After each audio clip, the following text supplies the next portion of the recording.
Why did Nike redesign England's flag? Welcome to Mark and Pete. Here's a thought. Flagging issues. Crikey, Nike, you need a kick.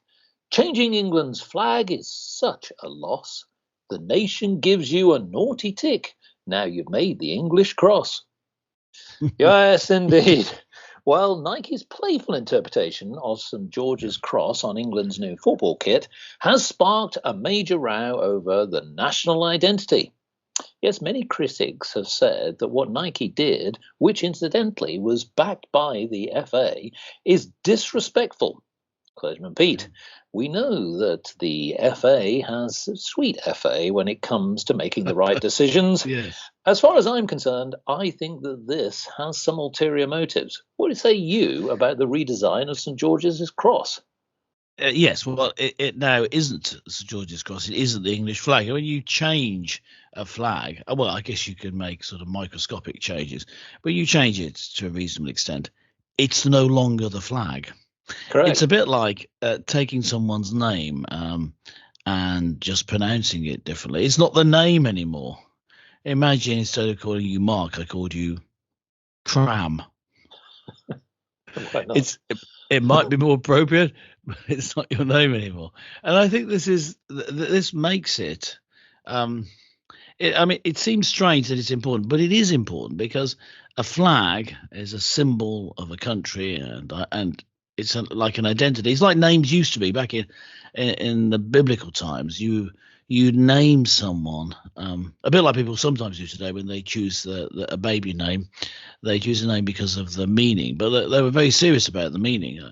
Jesus's name means God saves, which was sort of was presages what he was about to do. And back in the Old Testament, you have God giving himself a name. That's what his name is, and his name is I am who I am. Yahweh or Jehovah, it's sometimes pronounced. And the name, therefore, becomes very important. And the symbols, likewise, are very important. The cross, the empty tomb, the stones put in memory of things God had done in the past, back in the Old Testament. These are all important symbols that pointed to something. The temple, important symbol pointing to something. If you change it, you change people's whole identity. You change a nation's whole identity, and it's the same as changing a flag. I think it is actually just an insulting gesture. But as you were saying earlier, they must have known that. Yes.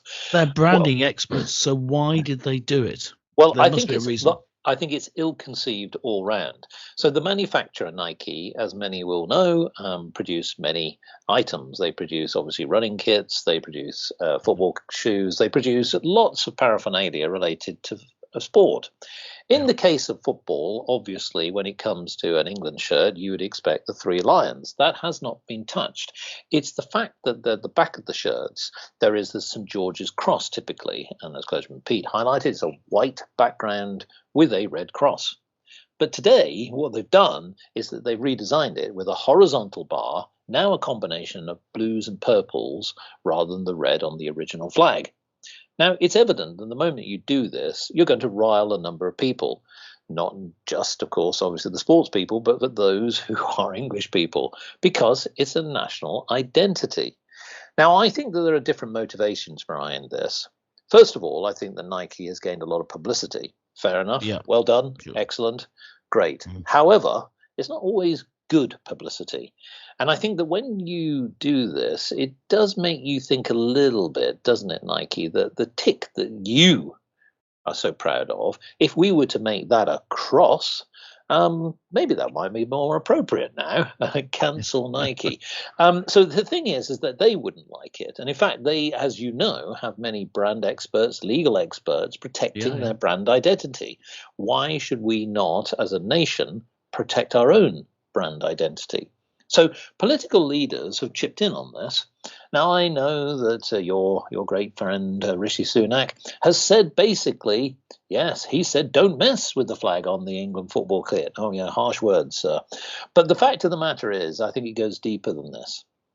Many people will recognize that, this is something that is a little bit concerning because the Football Association, the English Football Association, the governing body, actually said that it was okay to have this effectively. The idea of changing a design of a football shirt is one thing with some symbols or colors, etc. But changing the symbol of the flag goes a lot deeper. And it does worry me that an authority can abandon the values of its own nation. But my question is this. Is it that Nike went ahead and did this redesign and the FA approved it? Or was it the remit? Yeah, was it the remit in the first place? Was that the brief that they had to do this redesigning? It's not entirely clear, but they're complicit. And that's the point. Yeah. And so, we can pick on Nike.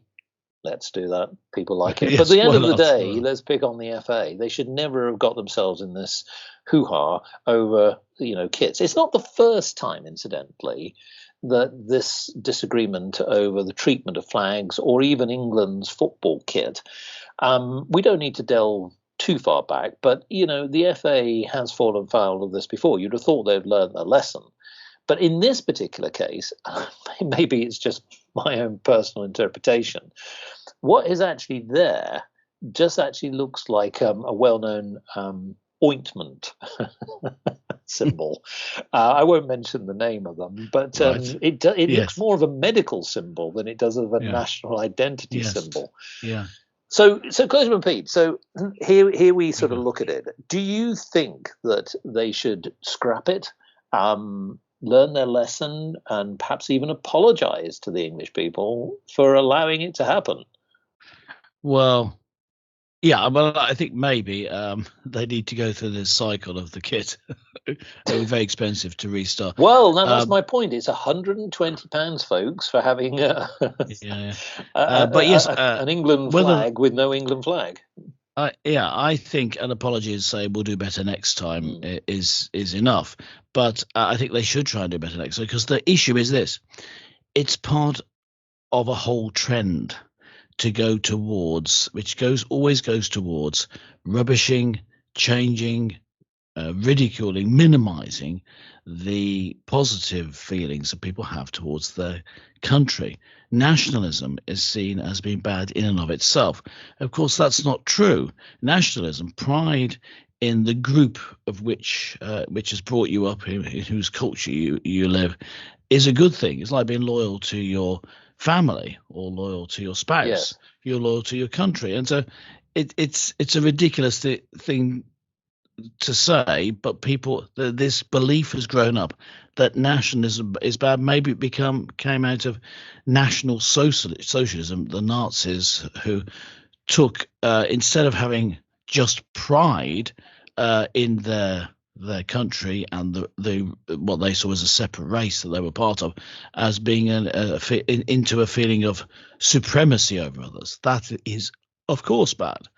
But just being even proud of your own heritage isn't bad. It's a good thing. And so you need, and flags are a symbolism of that. So because it feeds into that whole narrative of changing, of disregarding the past, it makes it all the more galling. I think it needs to change. And I see, if you see, the changes are afoot. People are starting to see this in the different cultural markers that show this. The different movies that are coming out, the big movies of Hollywood are changing their tone. And even there are reshoots of movies to remove a lot of the woke nonsense, as you might call it, or this move that I've been talking about, to me. In that case, in terms of Hollywood, I'm ashamed about being American. And so, it's part of a whole cultural trend, and that's why it's such an issue. Well, here's the thing. I find this rather contradictory from the FA, because what's interesting is a spokesperson said that they're standing by the Nike design, although I think they should stand on it, but there we go, and rejects any suggestion that they are trying or wanting to change the St. George's flag. Well, they've already done it, fools. But what's even more sort of riling is that they continue to sort of back the Nike design.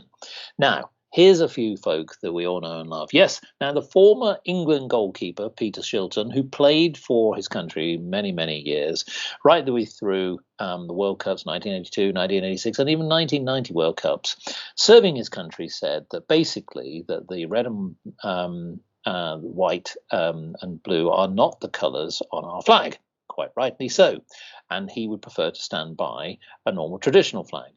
Absolutely. So from a sports person's point of view, you remember you're representing your country. And so therefore, if you see something that is not a reflection of that, it's something that really sort of plays to your passion.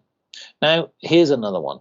Yes, the Brexit campaigner Nigel Farage quite rightly came out recently and said it's an absolute joke and that the new emblem bears no relationship to the St. George's Cross whatsoever. Quite rightly so. And I must admit that this certainly is a simple change of a design. It just shows you how graphic design can really have a major effect on people's thinking. But I wonder what our public think. Are they prepared to spend £120 on such a shirt? Or maybe it might make a nice tablecloth for somebody. I don't know. Yes, let us know your thoughts. Don't hold back on this redesign. Just go to Markham. Yes. Thank you. Just go to markandpete.com. Make sure you're subscribed, and then you can leave a comment on this. And in fact, every episode. But that's it for Mark and myself for this week. Bye for now. Catch you next time.